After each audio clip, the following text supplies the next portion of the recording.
Well, let's take that first one about self-consciousness defining our value. The first thing I always ask critics when they bring this up is, why is it self-consciousness that bestows value and a right to life and not something else? I'm going to make them argue for that. I'm not going to let them get away with it.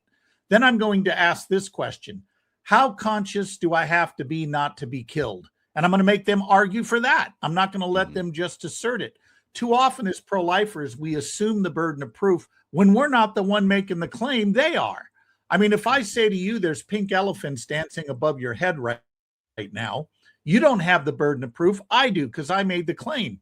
If someone argues the unborn have no value because they're not yet self-aware or self-conscious, it's on them to show why that feature is definitive. It's not on me to refute them. So I'm going to put the heavy work on them.